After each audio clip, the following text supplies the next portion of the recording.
Shalom, salam sejahtera untuk kita semua. Kembali lagi kita untuk mendengarkan renungan mingguan nama Poso GKPS Sambu Baru. Mari kita siapkan hati dan pikiran kita agar renungan yang kita dengar dapat kita jalankan di kehidupan kita sehari-hari. Pada kesempatan kali ini, judul renungan kita ialah Hidupmu hidup seperti apa? Sebab mereka yang hidup menurut daging memikirkan hal-hal yang dari daging. Mereka yang hidup menurut roh memikirkan hal-hal yang dari roh. Karena keinginan daging adalah maut, tetapi keinginan roh adalah hidup dan damai sejahtera. Sebab keinginan daging adalah perseteruan terhadap Allah, karena ia tidak takluk kepada hukum Allah. Hal ini memang tidak mungkin baginya. Mereka yang hidup dalam daging tidak mungkin berkenan kepada Allah.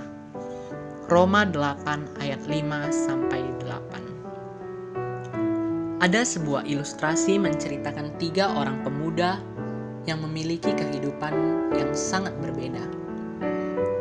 Pemuda pertama hidup dalam kebebasan. Ia suka mabuk-mabukan, seks bebas, bahkan ia tidak pernah mengenal Tuhan Yesus dalam hidupnya.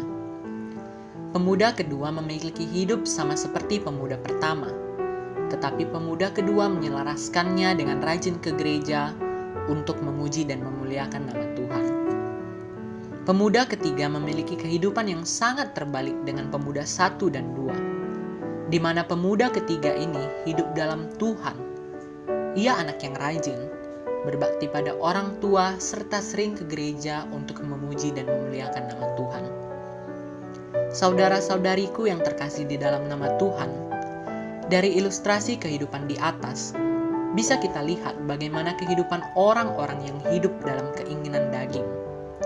Di mana hidup dalam keinginan daging, artinya kita dalam memilih, mengambil keputusan, serta bertindak berdasarkan daging. Dengan demikian, hidup dengan daging merupakan hidup yang penuh dengan dosa, di mana tertulis di dalam Roma 6 ayat 23, sebab upah dosa ialah maut, tetapi karena Allah ialah hidup yang kekal dalam Kristus Yesus Tuhan kita. Dengan demikian, dapat kita pahami bahwa jika seseorang hidup dalam keinginan daging, maka segala sesuatu yang dilakukan bertentangan dengan pemikiran dan perasaan Roh Kudus. Berbeda dengan kehidupan daging, hidup menurut roh memiliki fungsi nyata bahwa Roh Kudus akan menuntun orang percaya kepada seluruh kebenaran, dan kebenaran itu akan memperbaharui pikiran dalam hidup. Hidup dalam roh haruslah mencerminkan ke-9 buah roh.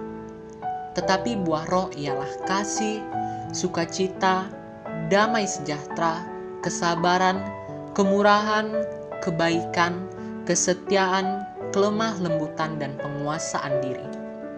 Dengan menerapkan hidup seperti buah roh, manusia akan memiliki kedamaian dalam hidupnya, karena Tuhan Yesus akan selalu memimpin hidup kita di dalam tangan pengasihan-Nya.